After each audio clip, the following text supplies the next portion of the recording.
Vamos a analizar algunas ideas sobre el pensamiento independentista latinoamericano, pero su impacto sobre el tema de los derechos humanos, de las libertades y la justicia social.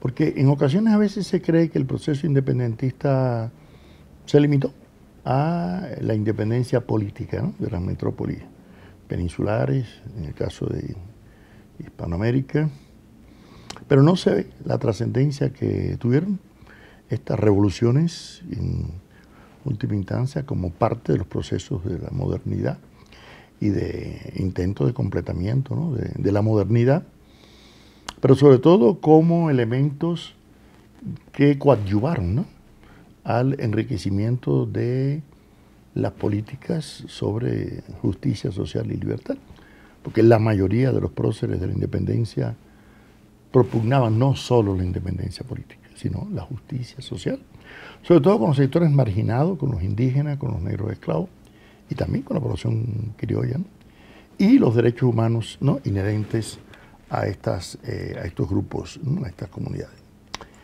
Es evidente que, lógicamente, este proceso no fue similar, ¿no?, al proceso de los Estados Unidos ni de Canadá, mucho menos, porque en verdad ese completamiento de la modernidad en América del Sur o en Centroamérica sería un proceso mucho más conflictivo, ¿no?, con mayores efectos negativos.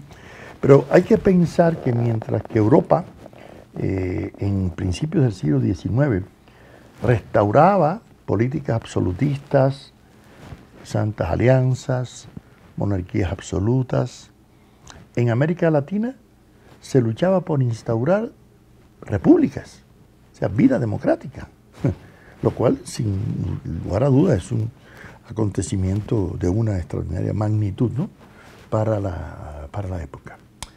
Y yo creo que no es correcto ignorar la trascendencia, no solamente de las luchas que se dieron durante el proceso emancipador de la segunda y tercera década del siglo XIX, sino de los antecedentes que se dieron en movimientos e insurrecciones indígenas, como la de Tupac Amaru, Tupac Katari, la de Wilca, las insurrecciones, ¿no?, de indígenas en varias regiones, las insurrecciones de negros esclavos, las insurrecciones de criollos, es decir, que hubo muchas en el siglo XVII, en el siglo XVIII, que fueron antecedentes, ¿no?, de los procesos independentistas. O sea, los procesos independentistas no comenzaron de cero, contaban. Y además tuvieron una fermentación ideológica, filosófica y jurídica en el pensamiento ilustrado. Y eso le dio, ¿no?, lugar. Además, la mayoría de los próceres de la independencia eran hombres realmente cultos, ¿no es así?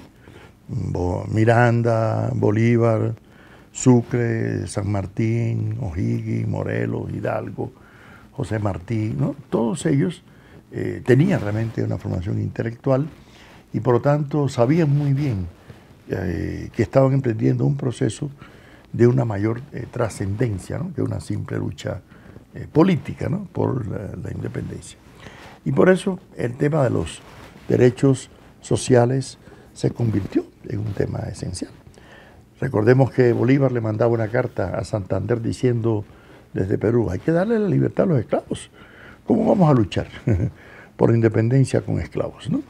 Algo muy distinto hizo nuestro Carlos Manuel de Céspedes en Cuba, que primero le dio la libertad a los esclavos y después dijo: bueno, si quieren luchar ahora por la independencia de Cuba, únanse a nuestras filas, ¿no? Pero ese no fue el caso de muchos países, ¿no?, que continuaron con la esclavitud a pesar de ser ya repúblicas, ¿no?, independientes. Ahora, lo que llama la atención es que en cierta medida ese proceso de la lucha independentista, yo diría que contribuyó a la conformación del progreso social que reclamaba el pensamiento ilustrado, y además, pues, sin que estemos obligados a pensar que se trata de una teleología de la historia, ¿no? No hay tal, la historia no se mueve por un fin así absoluto. En la historia hay zigzagueos parciales, retrocesos, estancamientos, pero no hay duda que hay progreso, ¿no?, de que se avanza con estadios anteriores, ¿no?, del desarrollo. Y la ilustración había contribuido, había puesto su cuota de arena, ¿no?, en ese proceso, ¿no? Ahora bien, en la sociedad capitalista, en la modernidad y en la sociedad burguesa, aparecían una serie de paradigmas que yo llamaría a veces paradigmas, falacias como igualdad, fraternidad, la libertad, que fueron emanadas en la Revolución Francesa, pero que se convirtieron prácticamente en sal y agua, como decimos, ¿no?, una vez que se conquista el poder político por la burguesía, porque la burguesía le tiene miedo en última instancia a la democracia, por mucho que proclama la democracia, pero cuando ella ve que la democracia puede propiciar la toma del poder del sector popular, ahí mismo viene el golpe de Estado, ahí viene el totalitarismo, ahí viene, ¿no?, la intolerancia, ¿no?, ante los sectores. Y lo demostró impidiendo el sufragio universal, después el voto, ¿no?, a los analfabetos, el voto a los que no tuvieran propiedad, etcétera, ¿no? Y entonces, esto que vimos en el caso de América Latina, pues es una especie de manifestación de lo que se dio también, ¿no?, en Europa, en el proceso posterior a las revoluciones en Inglaterra y en Francia.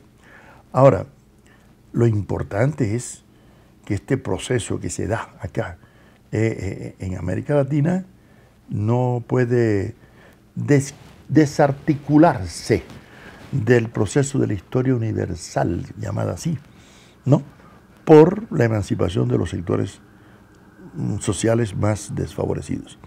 En América no era el obrero, porque todavía en ese periodo de primera tercio del siglo XIX no era la clase obrera, pero sí era el indígena, sí era el negro esclavo, sí era el criollo, ¿no es así?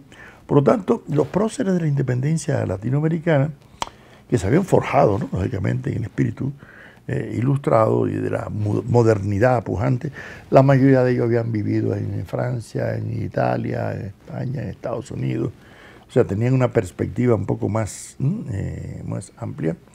Sabían lo que querían y también lo que no querían, porque no asumieron tampoco de una forma indiscriminada, ¿no?, las experiencias francesas, inglesas o norteamericanas. Es cierto que admiraban mucho el desarrollo técnico, el desarrollo industrial, el desarrollo, ¿no?, científico e incluso también la participación política, pero también criticaban, ¿no?, el papel de las oligarquías y las limitaciones que se le ponían, ¿no?, a los sectores populares y en particular, ¿no?, a la clase obrera.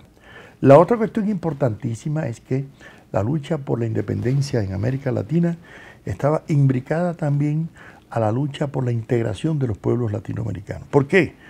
Porque había muchas amenazas, no solamente de reconquista por parte de España, como se logró en el caso de República Dominicana o intentos, ¿no?, en Perú, sino de nuevas potencias imperiales como Inglaterra, para el caso de Uruguay y de Argentina, o de Francia para el caso de las Antillas y Guyana, Holanda, o sea, otras potencias. Por eso es que tanto Bolívar, ¿no?, como casi todos los próceres, hasta Martí, insistían en que no era necesario solamente emanciparse de la metrópoli, sino unirse a los pueblos, ¿no?, porque los pueblos de América, decía Martí en su célebre ensayo Nuestra América, han de conocerse porque han de andar juntas, ¿no?, porque han de luchar juntos y han de andar en cuadro apretado, ¿no?, como la plata, ¿no?, en las raíces de los Andes, para evitar que pase ese gigante, ¿no?, de las 7 leguas, ¿no?, que todos sabemos que es los Estados Unidos de Norteamérica.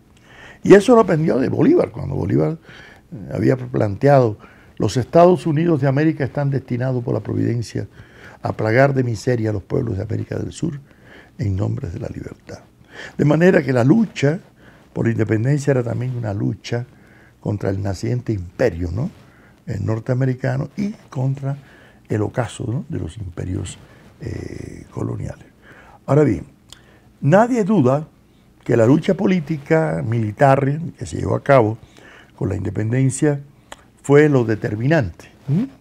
Pero si no hubiera habido una preparación ideológica, ¿no?, de próceres que los sustentaban grados de convencimiento, difícilmente hubieran tenido éxito. ¿Por qué?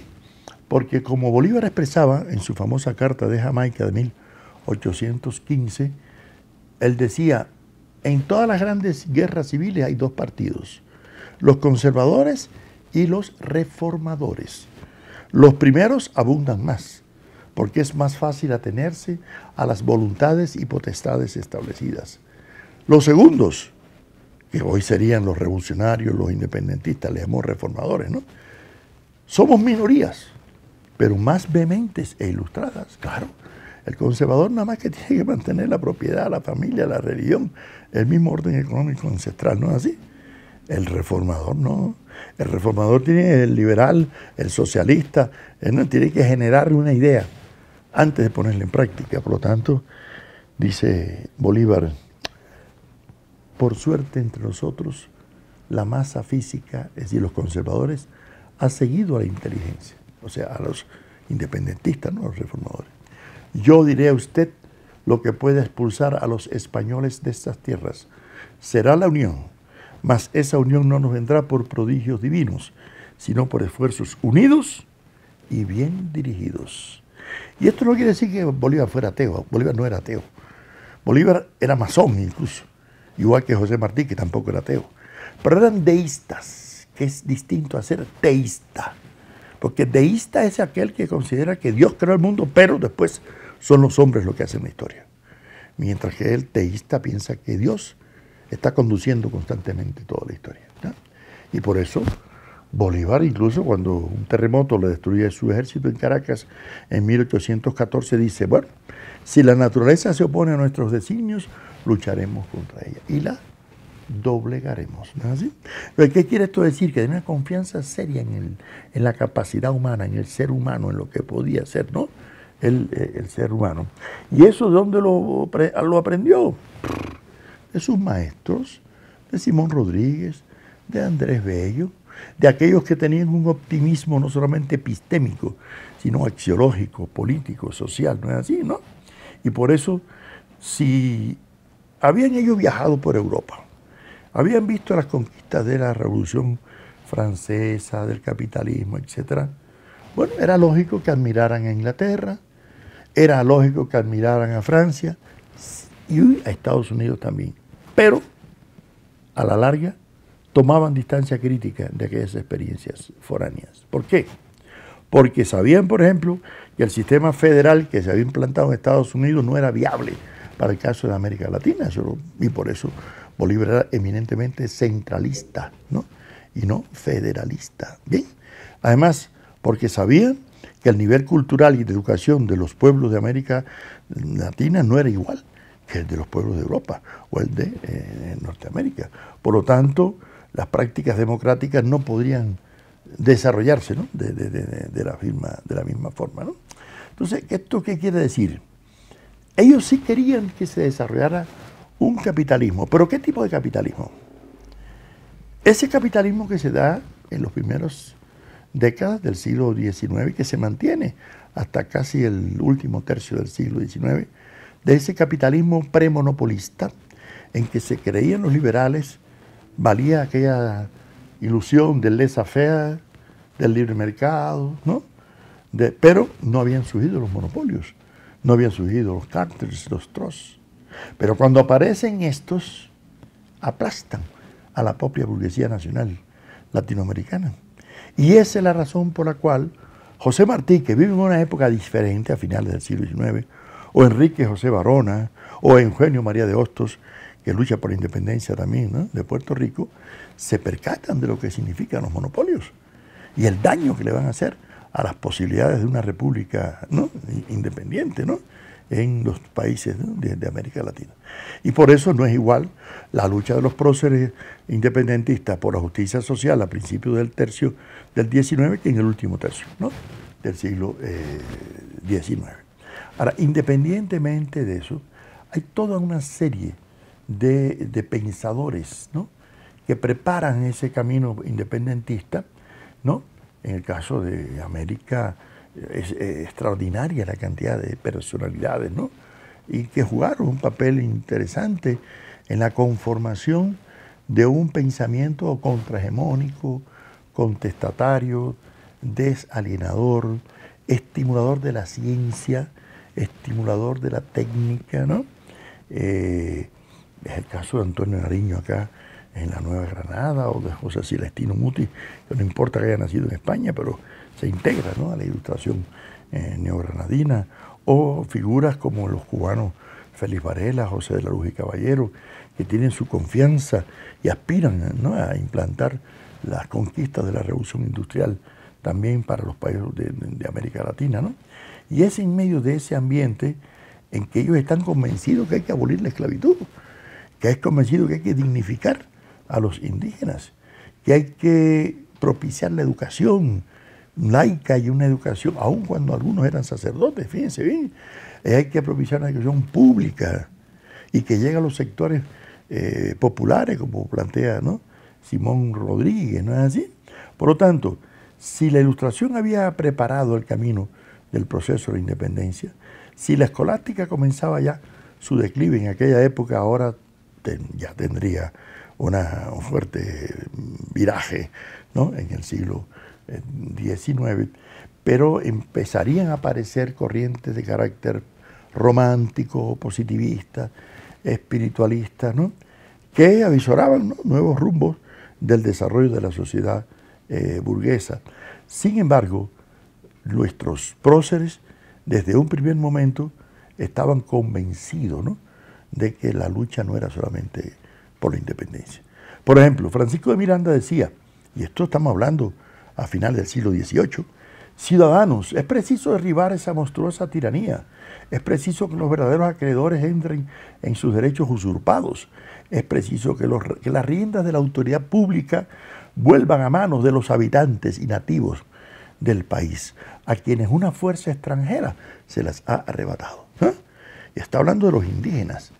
Y él no era ni siquiera un mestizo, él era hijo de españoles. Y además era de la aristocracia mantuana, ¿no?, o venezolana, que es lo más meritorio, igual que Bolívar, que era también de la clase dominante, ¿no?, y es lo más meritorio. Es decir, que estas figuras cometieron lo que el marxista Almeida Cabral, ¿no?, de África llamaba suicidio de clase. Porque es interesante, ¿no?, que esta figura, porque ni Marx era proletario, ni Fidel Castro procedía de la clase obrera, ¿no es así?, ni el Che Guevara, ni grandes defensores revolucionarios, ni Bolívar, es decir, que han emergido de las clases más superiores en cuanto a infraestructura, ¿no?, económica, y eso resulta indudablemente meritorio. Lo otro que hay que destacar en todas estas luchas de estos próceres de la independencia es cierta aspiración de integrar. Por ejemplo, San Martín planteó la necesidad de la unión de los pueblos del Río de la Plata, de Chile y de Perú, ¿no? Incluso muchos otros, como Juan Egaña, como San Martín, Bernardo de O'Higgins. Es decir, ellos no veían, ¿no?, realmente la posibilidad de una independencia que no implicara la unión. Primero, para enfrentar juntos a los poderes imperiales, ¿no?, viejos y nuevos. Segundo, porque trataban por todos los medios de que los pueblos latinoamericanos se unieran unos a otros, ¿no?, y se ayudaran, ¿no?, unos a otros. Incluso planteaban una nueva soberanía. En el siglo XVIII la soberanía estaba en primer lugar en Dios, en segundo lugar en el rey y en tercer lugar en el pueblo. Pero cuando viene la lucha de independencia, desaparece la soberanía del rey y queda la de Dios y la del pueblo. Y finalmente va a quedar la soberanía del pueblo en la que luchan los republicanos e independentistas. Por esa razón, Bolívar, por ejemplo, le indicó a Santander que había que repartir la tierra, ¿no?, entre los indígenas, había que abolir, ¿no?, la esclavitud, había que dar una educación popular, había que propiciar, ¿no?, la dignificación de los pueblos.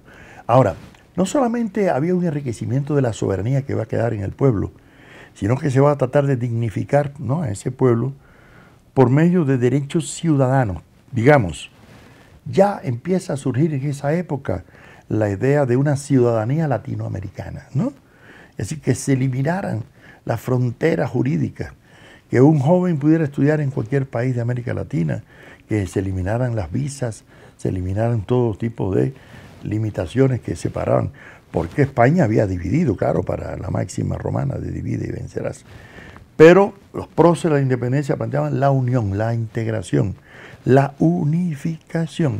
Y los que le van a continuar en la vida republicana, como Justo Arosemena en Panamá, o José María Samper aquí en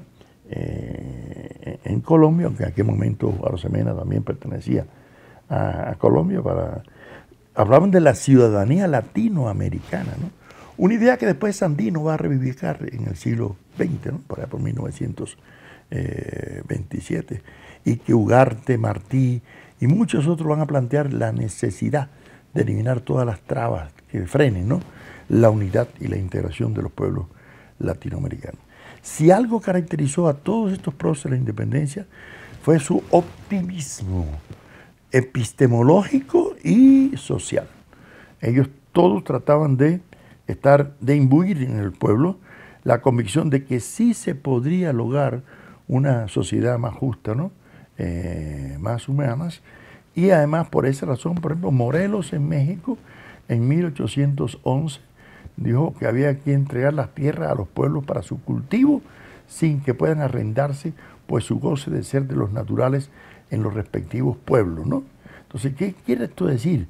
Que no solamente era liberarse de España, era también repartir las tierras. Es el caso de Gervasio Artigas, ¿no?, en Uruguay, ¿no?, que había planteado también la necesidad de una especie de reforma agraria. Por eso a veces se le ha llamado una especie de socialista utópico. Yo no creo que fuera un socialista utópico, pero sí tenían ideas, ¿no?, de una mejor nivelación social, de una mayor, ¿no?, justicia social. Por otra parte, hay que decir que muchos de aquellas personalidades imbuyeron en la intelectualidad posterior a la independencia, como en el ecuatoriano Juan Montalvo, como en otros tantos que hemos ya referenciado anteriormente, en que la lucha no podía quedar allí.